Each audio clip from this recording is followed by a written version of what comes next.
أعوذ بالله من الشيطان الرجيم بسم الله الرحمن الرحيم رب اشرح لي صدري ويسر لي أمري واحلل عقدة من لساني يفقهوا قولي اللهم صل على محمد وعلى آل محمد كما صليت على إبراهيم وعلى آل إبراهيم إنك حميد مجيد اللهم بارك على محمد وعلى آل محمد كما باركت على إبراهيم وعلى آل إبراهيم إنك حميد مجيد آج ہم حضور پاک صلی اللہ علیہ وسلم کے آداب دیکھیں گے کہ آپ صلی اللہ علیہ وسلم نگاہ کو جھکا کر رکھتے تھے۔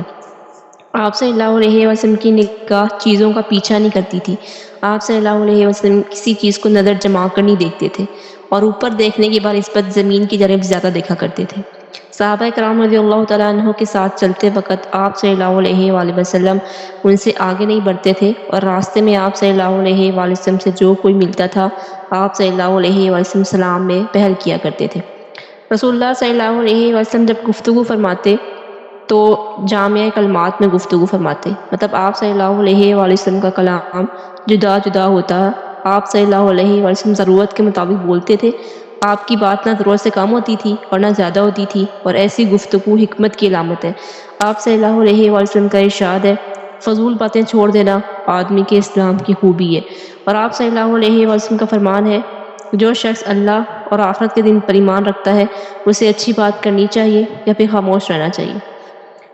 پھر آپ صلی اللہ علیہ وسلم بلا ضرورت گفتگو نہیں کرتے تھے بلکہ اکثر خاموش رہتے تھے۔ آپ بات کا آغاز اور اختتام وضاحت کے ساتھ کیا کرتے تھے تاکہ مخاطب بات کو سن کر سمجھ سکے۔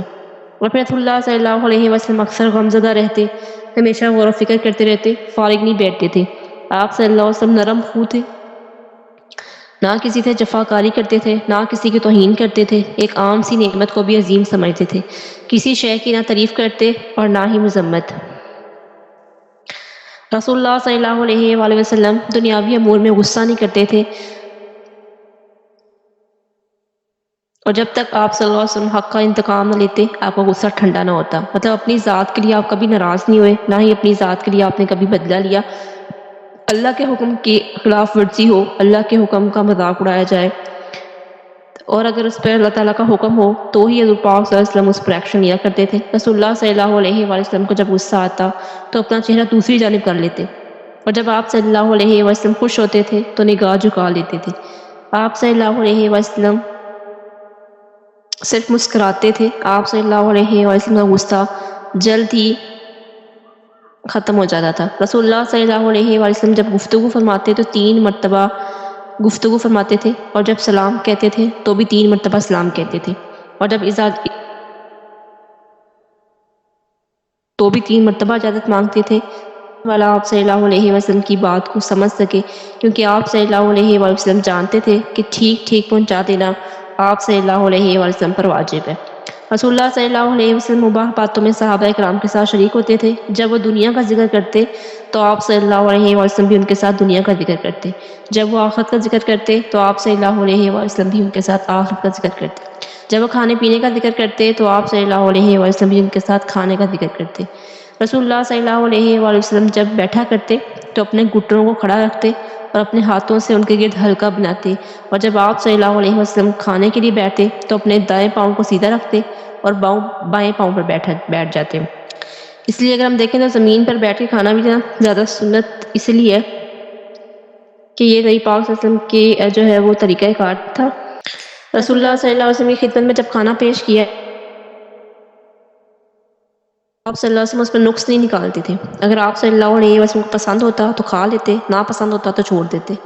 یہ حضور پاک صلی اللہ علیہ وسلم کے آداب تھے۔ اب ہم حضور پاک صلی اللہ علیہ وسلم کے اخلاق کو دیکھیں گے کہ جو اخلاق کے حضور پاک صلی اللہ علیہ وسلم مالک تھے، کہ مومنین میں سے حضور پاک صلی اللہ علیہ وسلم نے فرمایا کہ مومنین میں سے کامل ایمان اس کا ہے جو اخلاق میں سب سے اچھا ہے۔ پھر رسول اللہ صلی اللہ علیہ وآلہ وسلم نے فرمایا تم میں سے میرا سب سے زیادہ محبوب اور قیامت کے دن سب سے زیادہ قریب وہ شخص ہوگا جس کا اخلاق تم میں سے سب سے اچھا ہوگا۔ پھر ایک صحابی ہیں، انہوں نے روایت کیا کہ رسول اللہ صلی اللہ علیہ وآلہ وسلم پوچھا گیا کہ نیکی کیا ہے؟ آپ صلی اللہ علیہ وآلہ وسلم نے جواب دیا حسن خلق نیکی ہے۔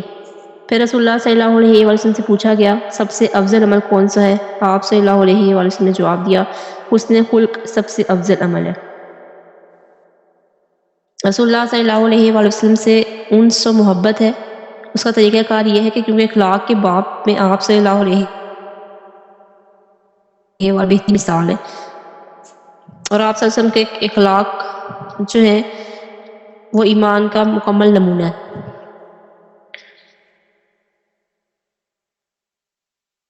صحابہ کے کتنے سخی تھے، رسول پاک صلی اللہ علیہ وسلم اپنی مثال آپ تھے۔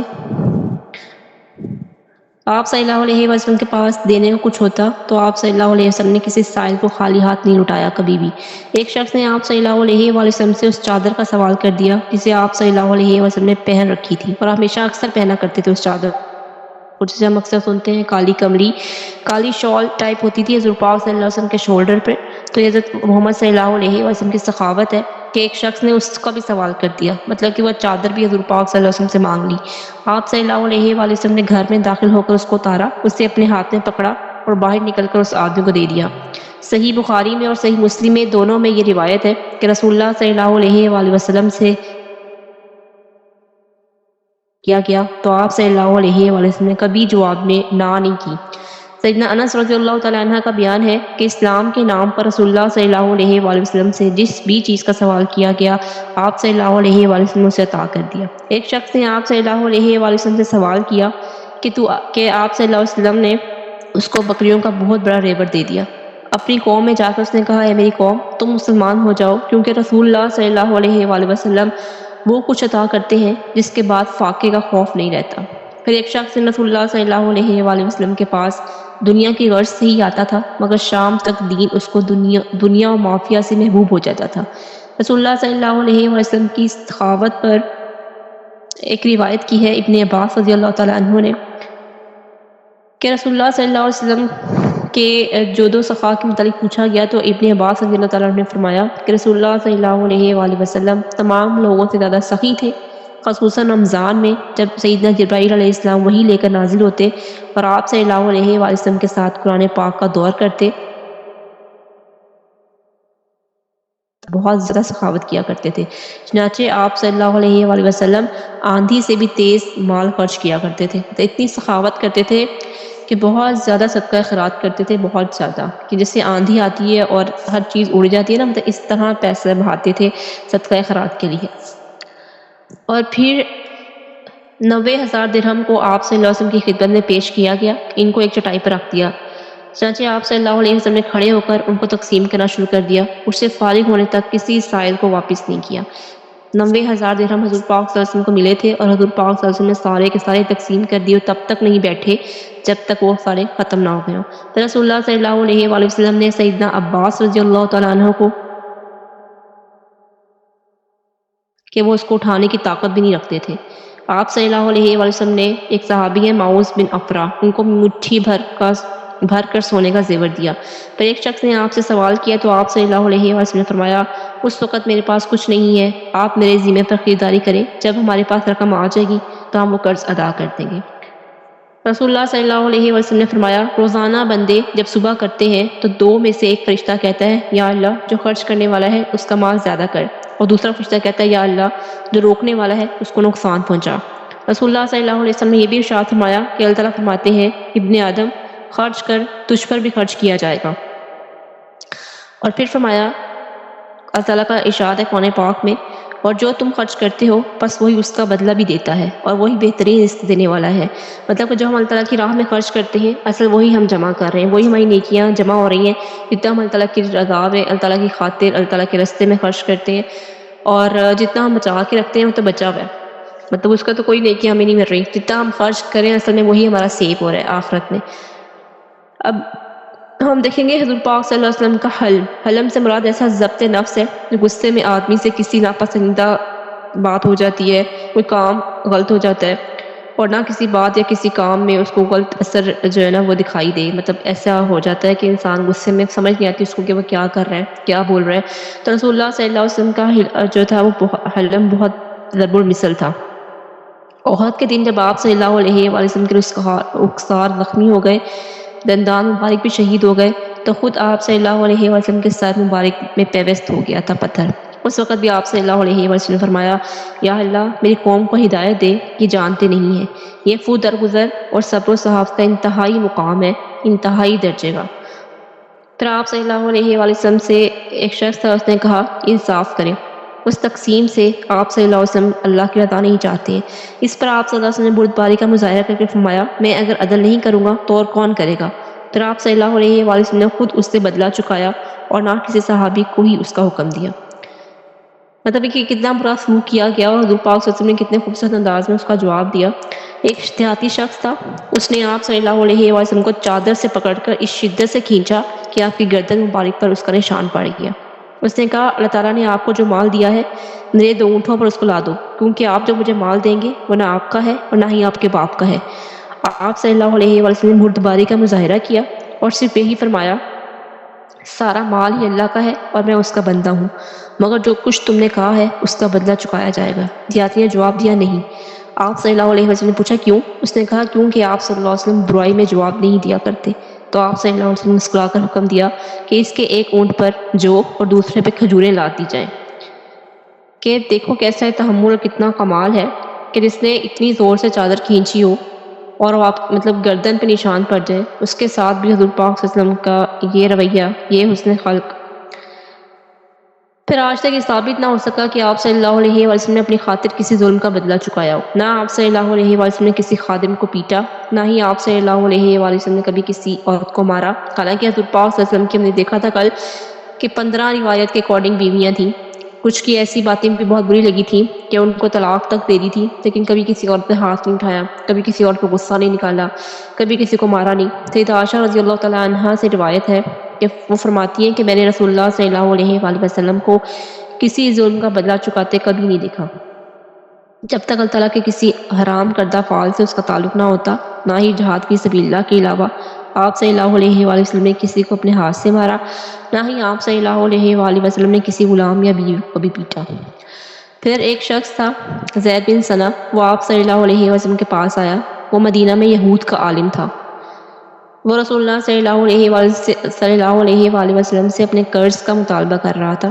اس نے آپ صلی اللہ علیہ وآلہ وسلم کے کندھے سے کپڑا کھینچا اور آپ صلی اللہ علیہ وآلہ وسلم کا گریبان پکڑ کر بلا بھلا کہنا شروع کر دیا۔ سیدنا عمر رضی اللہ تعالیٰ عنہ نے اس کو پکڑا اور سخت کلام کیا۔ رسول اللہ صلی اللہ علیہ وسلم مسکرا رہے تھے۔ آپ صلی اللہ علیہ وآلہ وسلم نے فرمایا عمر، مجھے اور اس کو آپ سے کسی اور بات کی امید تھی، آپ کو چاہیے تھا کہ مجھے حسن ادا کا اور اس کو حسن مطالبہ کا کہتے۔ آپ صلی اللہ علیہ وآلہ وسلم نے سیدنا عمر کو حکم دیا کہ اس کا مال اسے پورا ادا کر دے اور اس پر 20 سال زیادہ بھی دے، مطلب کہ جتنا اس کا قرض ہم نے دینا ہے اتنا مال دینا ہے، اسے 20 گنا زیادہ دے۔ آپ صلی اللہ علیہ وسلم یہ عمل اس شخص کے اسلام کا سبب بن گیا۔ اس سے پہلے وہ کہا کرتا تھا کہ محمد صلی اللہ علیہ وآلہ وسلم نے نبوت کی تمام علامتیں پہچان چکا ہوں، صرف 2 باقی رہ گئی ہیں جن کا مجھے علم نہیں تھا۔ ایک آپ صلی اللہ علیہ وسلم کا حلم آپ کی جہالت پر سب کا لے جاتا ہے، اور جہل کی شدت آپ کے حلم میں اضافہ کرتی ہے۔ تو اس واقعے کے ذریعے اس نے آپ صلی اللہ علیہ وسلم کا امتحان لیا، کیونکہ وہ یہودی عالم تھا۔ تو اس نے کہا کہ میں سب چیزیں چیک کروں گا جو بھی نبوت میں پائی جاتی تھی، جو بھی اس کی کتاب میں لکھی گئی تھی۔ تو اس نے ہر چیز کو حضور پاک صلی اللہ علیہ وسلم کی چیک کیا، اور ہر چیز میں حضور پاک صلی اللہ علیہ وسلم جو ہے اس نے کہا کہ واقعی یہ نبوت والے ہیں، واقعی یہ نبی ہے۔ بس 2 چیزیں اس نے چیک کرنی تھی، کہ حضور پاک صلی اللہ علیہ وسلم کا حلم، اس نے اس طرح سے آ کے بدتمیزی کی، اور پھر حضور پاک صلی اللہ علیہ وسلم کو جب اس نے دیکھا کہ واقعی وہ بہت تحمل کے شخص ہیں، بہت ہی زیادہ سخی ہیں، تو پھر حضور پاک صلی اللہ علیہ وسلم کی اس 2 سخاوت کو، 2 نشانیاں دیکھ کر، 2 پوائنٹس دیکھ کے پازیٹیوٹی، وہ شخص جو ہے مسلمان ہو گیا، جبکہ وہ یہودیوں کا عالم تھا۔ پھر حضور پاک صلی اللہ علیہ وسلم کا فل سر گزرنا کتنا خوبصورت واقعہ تھا کہ رسول اللہ صلی اللہ علیہ وسلم جبرائیل علیہ السلام سے یہ آیت کریمہ کا مطلب پوچھا۔ آیت یہ تھی کہ اللہ تعالیٰ نے حضور پاک صلی اللہ علیہ وسلم کو حکم دیا تھا کہ درگزر اختیار کریں اور نیکی کا حکم دیں اور جاہلوں سے منہ موڑیں۔ تو اس کا مطلب حضور پاک صلی اللہ علیہ وسلم سیدنا جبرائیل علیہ السلام سے پوچھا، تو انہوں نے جواب دیا کہ میں اللہ علیم و حکیم سے پوچھ کر آپ کو بتاتا ہوں۔ چنانچہ جبرائیل علیہ السلام دوبارہ اللہ تعالیٰ کی خدمت میں گئے، اللہ تعالیٰ کے دربار میں گئے اور پوچھا اور عرض کیا، یا محمد صلی اللہ علیہ وسلم، اللہ تعالیٰ آپ کو حکم دیتے ہیں کہ جو آپ سے قطع تعلقی کرتا ہے آپ اسے صلہ رحمی کریں، اور جو آپ کو محروم کرتا ہے آپ اس کو عطا کریں، جو آپ پر ظلم کرتا ہے آپ اسے درگزر کریں۔ رسول اللہ صلی اللہ علیہ وآلہ وسلم نے اللہ تعالیٰ کے اس حکم کے سامنے سر تسلیم خم کر دیا، اور ٹوٹتے رشتوں کو جوڑ کر، روکنے والوں کو دے کر اور ظالموں کو معاف کر کر آپ صلی اللہ علیہ وآلہ وسلم نے اس کی عظیم مثال قائم کی۔ سیدہ عائشہ رضی اللہ تعالیٰ عنہ فرماتی ہیں کہ رسول اللہ صلی اللہ علیہ وآلہ وسلم کو 2 کاموں میں اختیار دیا گیا تھا کہ آپ صلی اللہ علیہ وآلہ وسلم ان میں سے آسان کو اختیار کیا جب تک وہ گناہ کا کام نہ ہوتا، لیکن اگر وہ گناہ کا کام ہوتا تو آپ صلی اللہ علیہ وآلہ وسلم سب سے بڑھ کر اس سے دور رہتے۔ اور رسول اللہ صلی اللہ علیہ وآلہ وسلم نے اپنی ذات کے لیے کسی سے بدلہ نہیں چکایا، کبھی کسی سے بدلہ نہیں لیا، لیکن اللہ کی حرمت کو اگر پامال کیا جاتا تو رسول اللہ صلی اللہ علیہ وسلم اس کا بدلہ فوراً چکا لیا کرتے۔ پھر رسول اللہ صلی اللہ علیہ وآلہ وسلم کو قتل کرنے کے لیے ایک شخص تھا غورث، اس نے تلوار کو اٹھایا۔ آپ صلی اللہ علیہ وآلہ وسلم اس وقت دوپہر کے وقت درخت کے نیچے آرام کر رہے تھے۔ صحابہ اکرام رضی اللہ تعالیٰ عنہ بھی کیلولا کر رہے تھے۔ یہ کسی غزوے کی بات ہے۔ دیکھا کہ غورث اپنے ہاتھ میں تلوار لٹکائے آپ صلی اللہ علیہ وسلم کے سر پر کھڑا ہے۔ اس نے کہا مجھ سے آپ کو کون بچائے گا؟ آپ صلی اللہ علیہ وسلم نے فرمایا اللہ۔ یہ سن کر تلوار اس کے ہاتھ سے گر پڑی۔ رسول اللہ صلی اللہ علیہ وآلہ وسلم نے تلوار اٹھا کر اس سے پوچھا تجھے اب کون بچائے گا؟ اس نے جواب دیا بہترین پکڑنے والا بنیے۔ چنانچہ آپ صلی اللہ علیہ وآلہ وسلم نے اس کو چھوڑ دیا اور اسے درگزر کیا۔ اپنی قوم کے پاس جا کر اس نے کہا میں سب سے بہترین آدمی کے پاس سے ہو کر آیا ہوں۔ یہ آپ صلی اللہ علیہ وسلم کے عفو کی ایک مثال ہے۔ مطلب اتنا متاثر ہوا حضور پاک صلی اللہ علیہ وسلم کو قتل کرنے کی غرض سے آیا تھا اور ایمان کی دولت سے وہ شخص مالا مال ہو گیا۔ فتح مکہ کی صبح کو مسجد حرام میں داخل ہو کر آپ صلی اللہ علیہ وآلہ وسلم نے دیکھا کہ قریش کے جو ہے کچھ افراد سر جھکائے بیٹھے ہیں اور حضور پاک صلی اللہ علیہ وسلم کے حکم کا انتظار کر رہے ہیں۔ آپ صلی اللہ علیہ وآلہ وسلم نے پوچھا اے گروہ قریش تمہارا کیا خیال ہے کہ میں تم سے کیسا سلوک کرنے والا ہوں؟ انہوں نے کہا آپ صلی اللہ علیہ وآلہ وسلم معزز بھائی اور محترم بھتیجے ہیں۔ آپ صلی اللہ علیہ وسلم نے فرمایا جاؤ تم سب آزاد ہو۔ چنانچہ آپ صلی اللہ علیہ وسلم نے ان کو بھی معاف کر دیا اور آپ کے صحابہ کے خلاف جن جرائم جو ارتکاب کیا جاتا تھا نہ انہیں شمار کیا جا سکتا ہے نہ ہی ان کا اندازہ لگایا جا سکتا ہے۔ مطلب اتنا ظلم و زیادتی تھی صحابہ کے ساتھ بھی ہوتی تھی اور حضور پاک صلی اللہ علیہ وسلم کی بہت زیادہ ستایا گیا، بہت زیادہ تکلیفیں دی گئیں، اس کے باوجود بھی حضور پاک صلی اللہ علیہ وسلم نے سب کو معاف کر دیا، نہ کسی کو مارا نہ قتل کیا اپنی ذات کے لیے۔ لیکن جہاں اللہ تعالیٰ کا معاملہ ہوتا تھا، جہاں اللہ کا حکم ہوتا تھا تو وہاں کسی کو چھوڑتے بھی نہیں تھے۔ ایک یہودی تھا، اس نے آپ صلی اللہ علیہ وسلم پہ جادو کر دیا۔ وہ آپ صلی اللہ علیہ وآلہ وسلم کی خدمت میں پیش ہوا، آپ صلی اللہ علیہ وآلہ وسلم نے اس کو بھی معاف کر دیا اور اس سے مواخذہ نہیں کیا، مطلب پوچھا نہیں کہ کیوں کیا تم نے، کب کیا، کیسے کیا، کچھ بھی نہیں کیا۔ نہ ہی آپ صلی اللہ علیہ وآلہ وسلم نے اس کو ملامت کیا، نہ ہی اس کو مطلب تانا زنی کی اس کی، کچھ بھی نہیں کیا۔ بس آپ صلی اللہ علیہ وسلم نے جب وہ آیا حضور پاک صلی اللہ علیہ وسلم کے سامنے تو آپ صلی اللہ علیہ وسلم نے اس کو معاف کر دیا۔ پھر غزوہ تبوک سے واپس آتے وقت مدینے کے راستے میں منافقین نے آپ صلی اللہ علیہ وسلم کو قتل کرنے کا منصوبہ بنایا۔ اس کا بھی آپ صلی اللہ علیہ وسلم کو پتہ چل گیا۔ پھر آپ صلی اللہ علیہ وسلم کو ان کے بارے میں مشورہ بھی دیا گیا کہ آپ صلی اللہ علیہ وسلم نے معاف کر دے اور فرمایا لوگ یہ نہ کہیں کہ محمد اپنے ساتھیوں کو قتل کرتا ہے۔ پھر ایک شخص آپ صلی اللہ علیہ وسلم کو قتل کرنے کے ارادے سے آیا، مگر اس کو پتہ چل گیا کہ صحابہ کرام نے آپ صلی اللہ علیہ وسلم سے عرض کیا یہ شخص آپ کو قتل کرنے آ رہا تھا۔ یہ سن کر وہ خوف سے کانپنے لگا۔ آپ صلی اللہ علیہ وسلم نے فرمایا گھبراؤ نہیں، اگر تمہارا یہ ارادہ تھا تم مجھ پر قابو نہیں پا سکتے تھے، اللہ تعالیٰ نے ایسے ہی آگاہ کر دیا تھا۔ اور پھر اللہ تعالیٰ نے آپ صلی اللہ علیہ وسلم کو بتایا کہ وہ آپ کو لوگوں سے بچا کے رکھے گا، چنانچہ آپ صلی اللہ علیہ وسلم نے اس کو معاف کر دیا۔ حالانکہ اس نے مطلب اس نیت سے آ رہا تھا، اس کے باوجود بھی حضور پاک صلی اللہ علیہ وسلم نے اس کو معاف کر دیا۔ اور ہم دیکھیں گے حضور پاک صلی اللہ علیہ وسلم کی بہادری، شجاعت جو تھی، قلبی شجاعت، دل کی جو بہادری ہوتی ہے، اس کا مطلب ہے جس چیز سے عموماً ڈرا جاتا ہے اسے خوف نہ کھانا، بلکہ قوت کے ساتھ اس کے آگے کھڑے ہو جانا، اس کے اقدام کرنا۔ اور اللہ تعالیٰ نے آپ صلی اللہ علیہ وسلم کو تنہا لڑنے کے لیے جو ہے نا مکلف ٹھہرایا تھا۔ ارشاد الہی ہے شاید تم اللہ تعالیٰ کی راہ میں لڑو، آپ پر اپنی جان کے سوا کسی کی ذمہ داری نہیں ہے، اور مومنوں کو بھی رغبت دلاتے رہیں۔ رسول اللہ صلی اللہ علیہ وسلم کی شجاعت پر بہادروں اور دلوروں کا گواہی دینا، مطلب کہ جتنے بھی بڑے بہادر تھے، جتنے بڑے سردار تھے، جتنے بھی بڑے وہ مطلب جنگجو تھے، وہ بھی حضور پاک صلی اللہ علیہ وسلم کی بہادر۔ سیدنا علی رضی اللہ تعالیٰ عنہ ایک بہت ہی بہادر انسان تھے۔ وہ کہتے ہیں کہ جب زور کا رن پڑتا اور جنگ کے شعلے بھڑک اٹھتے تو ہم رسول اللہ صلی اللہ علیہ وسلم کی آڑ میں آ جایا کرتے، مطلب حضور پاک صلی اللہ علیہ وسلم کے پاس قریب ہو جاتے تھے۔ جب بہت ہی زور پکڑ لیتی تھی جنگ تو پھر ہم حضور پاک صلی اللہ علیہ وسلم کے قریب قریب ہو جایا کرتے تھے. پھر جنگ احد میں معجزاتی طور پر آپ صلی اللہ علیہ وسلم کا بہادرانہ کردار ادا کرنا، جب تیز انداز بھاگ کھڑے ہوئے، مطلب تیر انداز جب بھاگ کھڑے ہوئے بہادر جو تھے، ان کے بھی ہوش حواس جو ہے وہ باقی نہ رہے. اس صورتحال میں آپ صلی اللہ علیہ وسلم اکیلے تھے جو ڈٹے رہے، اور صحابہ نے آپ صلی اللہ علیہ وسلم کو دیکھا تو آپ صلی اللہ علیہ وسلم کے پاس جمع ہونا شروع کر دیا، اور شکست خوردی کے بعد قتال اتنی شدید قتال ہوئی کہ جنگ کا پانسا حضور پاک صلی اللہ علیہ وسلم نے پلٹ کے رکھ دیا. مطلب یہ قریب تھا کہ مسلمانوں کی جو ہے اس میں آتی مقدر میں، لیکن حضور پاک صلی اللہ علیہ وسلم اپنی جو ہے پوزیشن پہ کھڑے رہے اور وہ جنگ کا پانسا پلٹ گیا، یعنی کہ فتح مسلمانوں کی ہوئی، جبکہ لگ رہا تھا کہ دشمن فتح یاب ہو جائے گا. پھر غزوہ حنین کے موقع پہ بھی حضور پاک صلی اللہ علیہ وسلم نے بہت زبردست جوابی حملے کیے تیروں کی بچھاڑ میں. پھر حضور پاک صلی اللہ علیہ وسلم تنہا میدان میں اپنے خچر پر سوار ہو کر یہ کہہ رہے تھے، میں نبی ہوں، یہ جھوٹ نہیں ہے، میں عبد المطلب کا بیٹا ہوں. آپ صلی اللہ علیہ وسلم میدان میں فرما رہے تھے کہ اللہ کے بندو میری جانب آؤ، اللہ کے بندو میری جانب آؤ. صحابہ نے آپ صلی اللہ علیہ وسلم کے گرد جمع ہو کر دشمن پر بھرپور حملہ کیا اور دیکھتے دیکھتے انہیں شکست دی. پھر اللہ تعالیٰ نے قرآن پاک میں اس کا ذکر کیا ہے کہ حنین کے دن بھی جب تمہاری کثرت نے تمہیں ناز میں مبتلا کر دیا، پھر وہ تمہارے کچھ کام نہ آئی.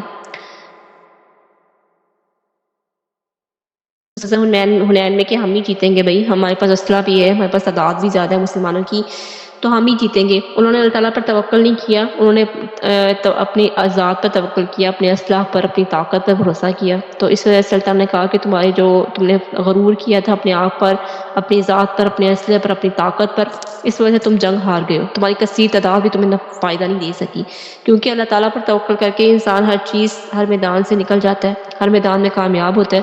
چاہے آپ کے پاس کچھ بھی نہیں ہے، وسائل نہیں ہے، طاقت نہیں ہے، اسلحہ نہیں ہے، کچھ بھی نہیں ہے، مالی طور پر بھی آپ کمزور ہیں، اسلحہ بھی آپ کے پاس نہیں ہے، تعداد بھی آپ کی کم ہے، لیکن ہمیشہ ہر جنگ میں اللہ تعالیٰ پر یقین تھا، تو اللہ تعالیٰ نے ہر جنگ میں فتح یاب کروایا. لیکن اس دفعہ اس جنگ میں مسلمانوں کو لگتا تھا کہ ہم خود کافی ہیں، ہمیں جو ہے نا وہ اب یقیناً ہماری جیت پکی ہے، جبکہ ایسا نہیں تھا. جب تک اللہ تعالیٰ پہ یقین نہ ہو تو ہمارے پاس جتنے مرضی ریسورسز ہوں، جو مرضی ہم چیزیں استعمال کریں، جتنے مرضی طاقتور ہو، جب تک اللہ تعالیٰ پر یقین نہیں رکھیں گے، امید نہیں رکھیں گے، اللہ تعالیٰ سے مدد نہیں مانگیں گے، اللہ تعالیٰ پر بھروسہ نہیں کریں گے، تو کبھی بھی ہم کامیاب نہیں ہو سکتے، چاہے وہ جنگ کا میدان ہو یا چاہے ہماری ڈیلی لائف ہو. پھر غزوہ احد میں جب رمضان کا جو جنگ شروع ہوئی تو اب ابی بن خلف تھا منافقین میں سے، اس نے چلا کر کہا محمد کہاں ہے؟ اگر وہ زندہ بچ گئے تو میں ناکام ہوا. چنانچہ اپنے گھوڑے پر سوار ہو کر وہ آپ صلی اللہ علیہ وسلم کی جانب بڑھا. کچھ مجاہدین تھے، انہوں نے اس کا راستہ روکا، لیکن آپ صلی اللہ علیہ وسلم نے فرمایا اس کا راستہ چھوڑ دو. آپ صلی اللہ علیہ وسلم نے حارثہ بن سما کے ہاتھ سے ایک نیزہ پکڑا اور اس انداز میں جھٹکا دیا کہ صحابہ کرام ادھر ادھر ہٹ گئے، جیسے اونٹ اپنے بدن کو جھٹکا دیتا ہے تو مکھیاں اڑ جاتی ہیں. آپ صلی اللہ علیہ وسلم نے سامنے آ کر اس کے حلق پر ایسا وار کیا کہ وہ گھوڑے سے کئی بار لڑک گیا اور وہ کہتا جا رہا تھا واللہ محمد نے مجھے قتل کر دیا. مشرکین کے لشکر کے ساتھ مکہ واپس جاتے وقت یہ مقام صرف پر پہنچ کر وہ مر گیا. ایسے زبردست حضور پاک سے مقابلہ کرتے تھے جنگ کے میدان میں کافروں سے کہ صحابہ بھی جو ہے نا مطلب جب صحابہ کرام اتنے جرت مند شجاع صحابہ، بہادری والے صحابہ بھی، جنگجو صحابہ بھی جب خوف و ہراس میں مبتلا ہوتے تھے تو تب بھی حضور پاک صلی اللہ علیہ وسلم جو ہے نا ان کو ڈیفینڈ کرتے تھے، ان کے وہ پروٹیکٹ کرتے تھے، اور وہ انہی کی جو ہے نا قریب آ جاتے تھے کہ اب ہمارا زور ختم ہو گیا، اب ہم نہیں لڑ سکتے، بہت عروج پہ پہنچ گئی ہے جنگ. اس ٹائم بھی حضور پاک صلی اللہ علیہ وسلم جو ہے نا وہ مقابلہ کیا کرتے تھے. اور ایک رات اہل مدینہ کو خوف لاحق ہوا اور وہ آواز کی جانب نکل پڑے. راستے میں ان کی ملاقات رسول اللہ صلی اللہ علیہ وسلم کے ساتھ ہو گئی اور جو آواز کی جانب ان سے بھی پہلے پہنچ گئے تھے. پھر آپ صلی اللہ علیہ وسلم ایک صحابی تھے ابو طلحہ انصاری، ان کے گھوڑے کی پیٹھ پر سوار تھے اور تلوار گلے میں حمائل تھی. حقیقت حال کا پتہ لگانے کے بعد آپ صلی اللہ علیہ وسلم فرما رہے تھے گھبراؤ نہیں. اس کے بارے میں سیدنا انس رضی اللہ تعالیٰ عنہ فرماتے ہیں کہ رسول اللہ صلی اللہ علیہ وسلم سب سے زیادہ خوبصورت، سب سے زیادہ سخی، سب سے بڑے بہادر تھے. اور مطلب بہت سارے صحابی ان کی شجاعت پر، بہادری پہ جو ہے نا گواہی دیتے تھے. ان کا کہنا تھا کہ رسول اللہ صلی اللہ علیہ وسلم کی جس لشکر سے ملاقات ہوئی آپ صلی اللہ علیہ وسلم سب سے پہلے وار کیا. مطلب کتنے بڑے آگے جنگجو تھے، جو مرضی تھا نا سب سے پہلے حضور پاک صلی اللہ علیہ وسلم لڑائی میں جو تھے وہ آتے تھے، جس سے دیکھ کر باقی صحابہ کرام کو بھی جو ہے نا وہ ہمت ہوتی تھی. پھر حضور پاک صلی اللہ علیہ وسلم کا صبر جو ہے نا، اس کا مطلب ہوتا ہے کہ اللہ تعالیٰ کی اطاعت کا پابند بنا لینا خود کو، اس کی تقدیر پر راضی ہو جانا، اور تھوڑا تھوڑا کر کے ایک وقت میں انسان کو صبر کا جو ہے نا وہ صبر حاصل ہوتا ہے۔ اس پر اللہ تعالیٰ کا وہ فرمان ہے، جیسے بلند ہمت رسولوں نے صبر کیا، آپ بھی صبر کریں۔ پھر اللہ تعالیٰ نے فرمایا اور آپ صبر کریں، آپ کا صبر اللہ تعالیٰ ہی کی توفیق سے ہے۔ اور اللہ تعالیٰ نے تمام مومنین کو بھی حکم دیا ہے کہ اے ایمان والو، صبر کرو اور ڈٹے رہو اور جہاد کے لیے مستعد رہو، اللہ تعالیٰ سے ڈر کے رہو تاکہ تم کامیاب ہو جاؤ۔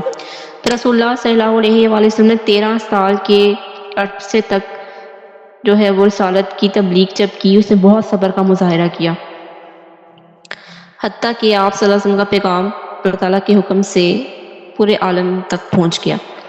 مکہ میں قیام کے دوران قریش کے المناک اذیتوں پر آپ صلی اللہ علیہ وسلم نے صبر کیا۔ انہوں نے آپ صلی اللہ علیہ وسلم کو پیٹا بھی، آپ کی پیٹھ پر اونٹ کی اوجڑی کو بھی ڈالا۔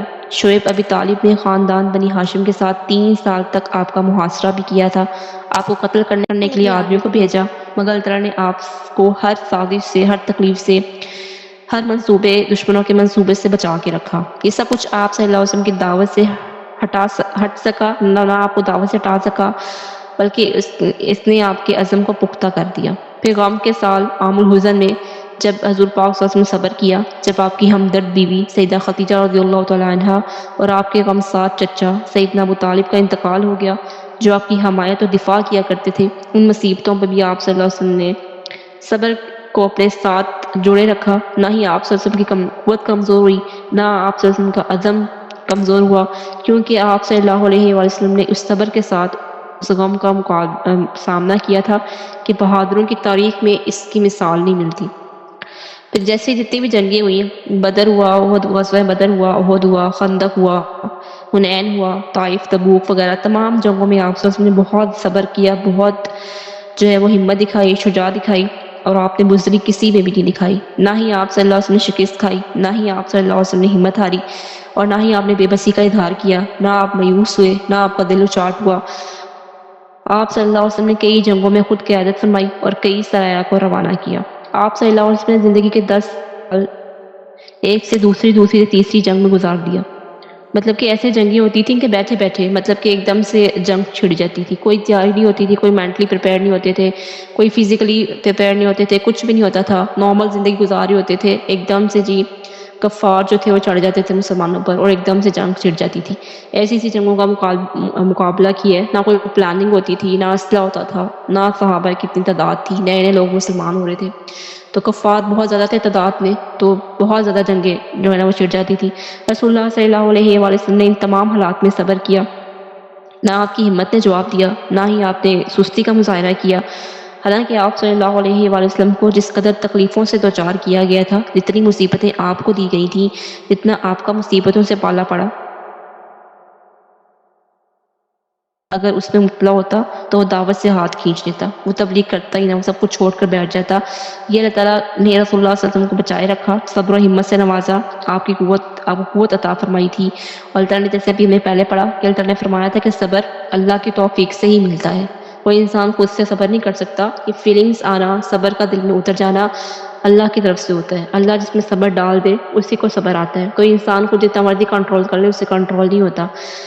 پھر حضور پاک صلی اللہ علیہ وسلم کے عدل کی مثال ہے کہ عدل اتنا کرتے تھے، چاہے آگے رشتہ دار ہیں، چاہے دوست ہے، چاہے کوئی کچھ بھی ہے، حضور پاک صلی اللہ علیہ وسلم یہ نہیں دیکھتے تھے کہ میرا اس سے کیا رشتہ ہے، حضور پاک صلی اللہ علیہ وسلم عدل کو دیکھتے تھے، انصاف کو دیکھتے تھے، کیونکہ اللہ تعالیٰ کا ارشاد ہے کہ جب تم بات کرو تو انصاف کرو، خواہ کوئی رشتہ دار ہی ہو۔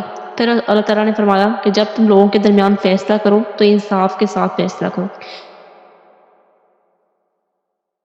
عدل کی بنیاد پر ہی قائم ہے۔ لہذا رسول اللہ صلی اللہ علیہ وسلم خود عادل کیوں نہ ہوتے، حالانکہ آپ صلی اللہ علیہ وسلم نے فرمایا 3 افراد کا احترام کرنا اللہ تعالیٰ کے اجلال میں سے ہے، ان میں سے ایک امام عادل ہے۔ ابو ہریرہ رضی اللہ تعالیٰ عنہ سے روایت ہے کہ رسول اللہ صلی اللہ علیہ وسلم نے بیان فرمایا 7 افراد کو قیامت کے دن اللہ تعالیٰ اپنے عرش کے جو ہے نا عرش کا سایہ نصیب کریں گے، اس دن اس کے علاوہ کوئی سایہ نہیں ہوگا۔ جب سورج سوا نیزے پہ ہوگا، جب شدید گرمی ہوگی، شدید، اس دن جس کو سایہ ملے گا نا، اس میں سے ایک وہ انسان ہوگا جو عادل ہوگا، جو عدل کرنے والا ہوگا، جو انصاف کے ساتھ فیصلے کرنے والا ہوگا۔ آپ صلی اللہ علیہ وسلم نے ارشاد فرمایا عدل کرنے والے قیامت کے دن نور کے ممبروں پر جلوہ افروز ہوں گے۔ نور کے ممبر ہوں گے، وہ اس پہ کھڑے ہوں گے. مطلب جتنے بھی ججز ہیں، جتنے بھی لائرز ہیں، جن کی رسپانسبلٹی ہے عدل کرنا، ایون اپنے گھروں میں ہی جو ہمارے جو سربراہ ہوتے ہیں یا کہیں بھی اس میں انٹر ہوگا خانہ کعبہ میں، ہم اس کو وہی جو ہے نا نصب کرے گا.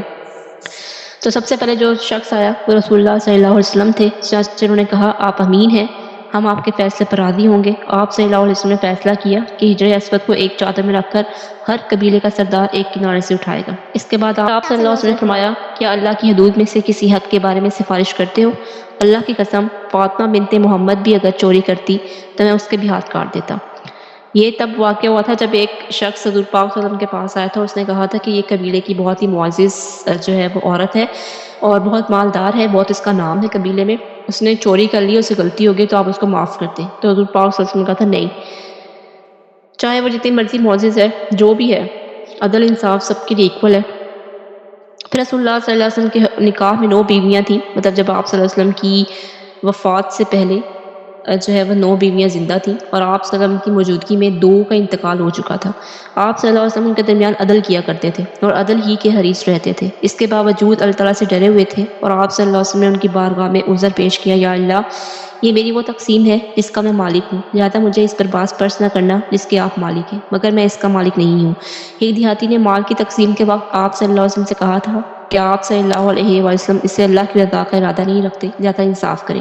آپ صلی اللہ علیہ وسلم سے فرمایا تیرا برا ہو، اگر میں عدل نہیں کرتا ہوں تو اور کون عدل کرے گا؟ میں نے اگر عدل نہ کیا تو ناکام و نامراد ہوا. کھانے پینے کے بارے میں رسول اللہ صلی اللہ علیہ وسلم نے فرمایا کرتے تھے اپنے پیٹ سے برا کوئی برتن ابن آدم نے نہیں بھرا. ابن آدم کے لیے چند لقمے کافی ہیں جو اس کی کمر کو سیدھا رکھے، لیکن زیادہ کھانا اگر ضروری ہو تو بھی 1/3 کھانے کے لیے، 1/3 پینے کے لیے اور 1/3 سانس کے لیے ہونا چاہیے. تو رسول اللہ صلی اللہ علیہ وسلم نے اپنے اوقات کو بھی 3 حصوں میں تقسیم کیا. اب آپ دیکھیں کتنے بڑے عدل و انصاف کے مالک تھے کہ نہ صرف فیصلوں میں عدل تھا بلکہ کھانے پینے میں بھی عدل تھا، اور صرف نہ کھانے پینے میں عدل تھا بلکہ اپنی روٹین کو، اپنے ٹائم کو بھی عدل میں جو ہے نا وہ ڈیوائڈ کیا ہوا تھا کہ رسول اللہ صلی اللہ علیہ وسلم نے ایک حصہ اللہ تعالیٰ کے لیے رکھا تھا کہ اس اللہ تعالیٰ کو دینا ہے، خاص اللہ تعالیٰ کے لیے ٹائم میں ایسا ٹائم کو مینیج کرنا ہے کہ اس میں سے ایک حصہ اللہ تعالیٰ کے لیے نکالا، ایک حصہ اہل و عیال کے لیے تھا، مطلب اس میں اپنے گھر والوں کو پورا ٹائم دیتے تھے، اس میں کسی اور کو کوئی ٹائم نہیں دیتے تھے، اور پھر ایک حصہ اپنی ذات کے لیے نکالا تھا، اپنی ذات کے لیے مطلب اپنے آپ کو سکون کرنے کے لیے کہہ لیں یا نیند کے لیے کہہ لیں یا جو بھی اپنے کام کرنے تھے اس کے لیے نکالا تھا. وقت کا جو حصہ اپنی ذات کے لیے تھا اس کو آپ صلی اللہ علیہ وسلم نے اپنے اور عوام کے درمیان تقسیم کر رکھا تھا. مطلب آپ لوگوں کو ٹائم دیتے تھے، لوگوں کے درد سنتے تھے، دکھ سنتے تھے، ان کی مدد کرتے تھے، اور آپ صلی اللہ علیہ وسلم خاص افراد کے ذریعے سے عام شخص کی مدد کیا کرتے تھے. پھر آپ صلی اللہ علیہ وسلم نے فرمایا تھا اس شخص کی حاجت پہنچا دیا کرو جو خود نہیں پہنچا سکتا، کیونکہ جو شخص کسی ایسے شخص کی حاجت پہنچائے گا جو بذات خود اس کی طاقت نہیں رکھتا، اللہ تعالیٰ اس کو بڑے دن کی گھبراہٹ سے عمل میں رکھے گا. بڑے دن کی گھبراہٹ سے مراد ہے قیامت کے دن جو گھبراہٹ ہوگی، جو خوف ہوگا، اس کو عمل میں رکھے گا. اس سے مراد یہ ہے کہ اگر کوئی انسان کی آپ مدد کرتے ہیں، کوئی حاجت پوری کرتے ہیں جو وہ خود نہیں پوری کر سکتا یا کوئی اور پوری نہیں کر سکتا، آپ پوری کر دیتے ہیں، تو یہ بہت بڑا اس پہ اجر ہے کہ آپ قیامت کے دن اس گھبراہٹ سے، قیامت کے دن کی گھبراہٹ سے امن میں ہوں گے.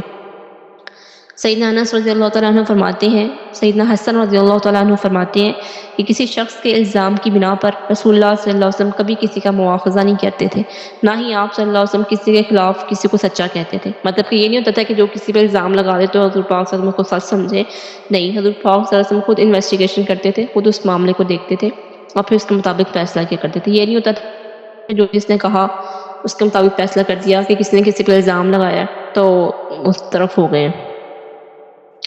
پھر حضور پاک صلی اللہ علیہ وسلم کا زہد ہوتا ہے کہ دنیا سے لا تعلق ہو جانا، اللہ تعالیٰ کے لیے خاص ہو جانا، دنیا کو اس انداز میں طلب کرنا کہ واجب کو ادا کرنے میں کوئی مشکل پیدا نہ ہو اور نہ ہی ادائے واجب کے درمیان یہ طلب حائل ہو.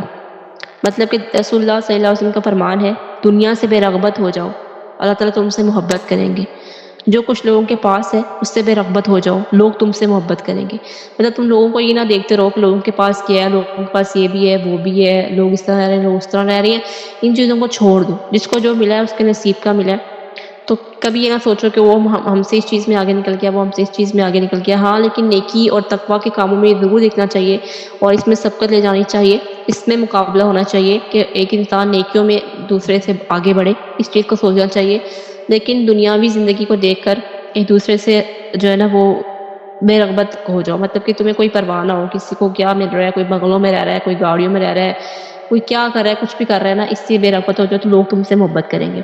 پھر رسول اللہ صلی اللہ علیہ وسلم دنیا سے بے رغبتی میں سب سے زیادہ اور اس کی رغبت میں سب سے کم تھے، حتیٰ کہ زہد آپ کی اخلاق فاضلہ اور عادت مبارکہ کا حصہ بن چکا تھا۔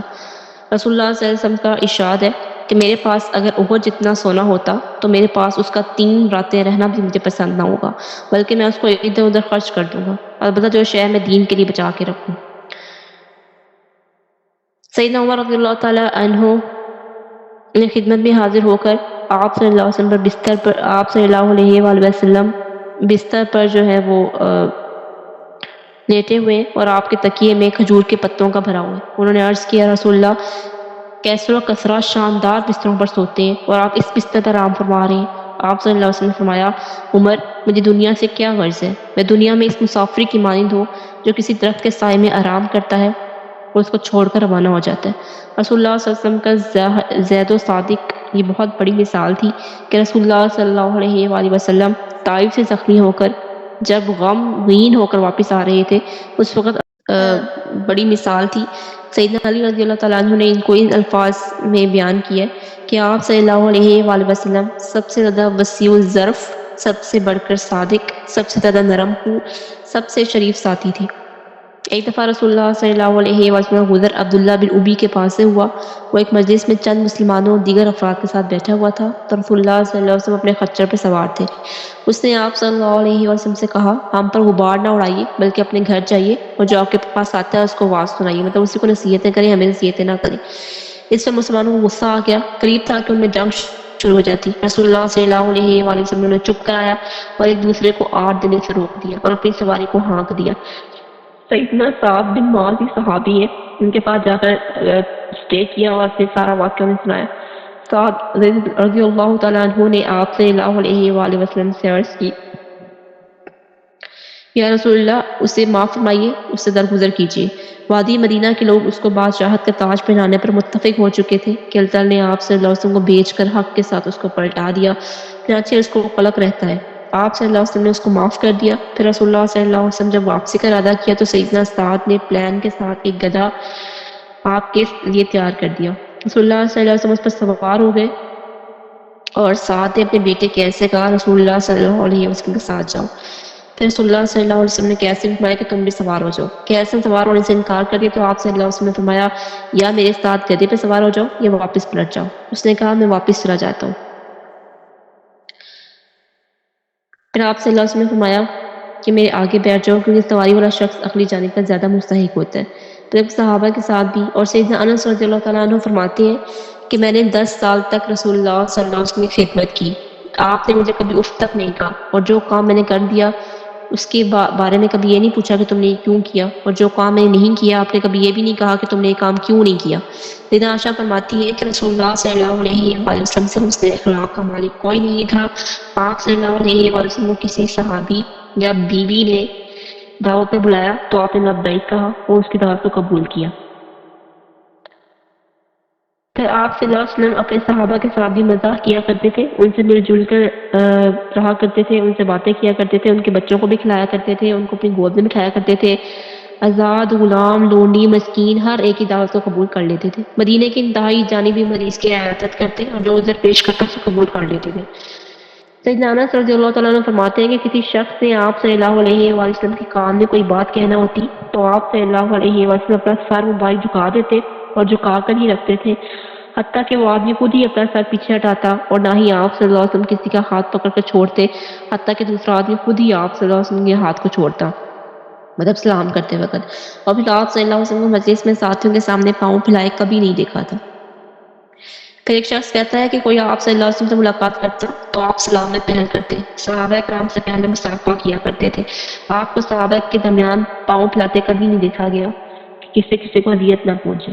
جو بھی آپ کا مہمان آتا اس کی آپ عزت کرتے، کبھی اس کے لیے اپنی چادر بچھاتے، کبھی اس کو اپنا تکیہ پیش کر دیتے، اگر وہ انکار کرتا تو آپ اس پر بیٹھنے کا اصرار کرتے۔ صحابہ کو جو ہے نا کنیت سے بلایا کرتے تھے اور احتراماً ان کے پسندیدہ ناموں سے پکارتے، کسی شخص کی بات کو نہ ٹوکتے، البتہ جو ہے نا اگر وہ حد سے تجاوز کر جاتا تو اس کی بات کاٹ دیتے یا اسے منع کر دیتے یا خود اٹھ جاتے. اگر آپ نماز میں ہوتے اور کوئی شخص آپ کے پاس آتا تو آپ نماز کو ہلکا کر دیتے اور اس کی ضرورت کا پوچھتے، اسے فارغ ہو کر دوبارہ نماز شروع کر دیتے تھے. اللہ تعالیٰ نے فرمایا بس اللہ تعالیٰ کی رحمت ہی کے باعث آپ ان کے لیے نرم دل ہیں. اگر آپ بد زبان اور سخت دل ہوتے وہ آپ کے پاس سے نکل جاتے. چنانچہ آپ انہیں معاف کر دیں، ان کے لیے بخشش مانگے اور معاملات میں ان سے مشورہ کریں. اللہ تعالیٰ نے چنانچہ آپ صلی اللہ علیہ وسلم نے ایسا ہی کیا. اللہ تعالیٰ امت کی جانب سے آپ صلی اللہ علیہ وسلم کو جزائے خیر عطا فرمائے. آمین. اللہ تعالیٰ آپ پر کروڑوں برکتیں رحمتیں نازل کریں. آمین. اللہ تعالیٰ ہمیں حضور پاک صلی اللہ علیہ وسلم کی جو ہے وہ مبارک ہاتھوں سے حوض کوثر پینا نصیب کرے اور حضور پاک صلی اللہ علیہ وسلم کے سامنے سرخ رو کرے کہ حضور پاک صلی اللہ علیہ وسلم ہمیں دیکھ کر قیامت کے دن خوش ہوں، ہمیں اس امت کا حصہ ہونے پر فخر محسوس کریں. آمین ثم آمین. تعالیٰ ہمارے اعمال کو اتنا اچھا کر دے کہ ہمارے نبی پاک صلی اللہ علیہ وسلم ہم سے خوش ہو جائیں، جب وہ ہمیں دیکھیں، جب وہ ہمارے سامنے ہوں، وہ ہمیں دیکھ کے مسکرائیں، ہم ان کو دیکھ کے مسکرائیں. اللہ تعالیٰ ہمیں ایسے اعمال عطا کرے، ایسی زندگیاں عطا کریں. آمین. اللہ تعالیٰ ہمارے اندر ایمان پیدا کر دے، حیا پیدا کر دے، ہمیں مومنات میں سے کر دے اور جنت کے باغات جن کے نیچے نہریں بہتی ہیں، اللہ تعالیٰ ہمیں اس میں گھر دے، خوبصورت ترین گھر دے اور ہمیں حضور پاک صلی اللہ علیہ وسلم کے ہمسایوں میں جگہ دے. آمین. سبحانک اللہم و بحمدک نشہد ان لا الہ الا انت نستغفرک و نتوب الیک. اللہم صلی علی محمد وعلی آل محمد کما صلیت علی ابراہیم وعلى آل إبراهيم إنك حميد مجيد. اللهم بارك على محمد وعلى آل محمد كما باركت على إبراهيم وعلى آل إبراهيم إنك حميد مجيد. السلام علیکم ورحمۃ اللہ وبرکاتہ.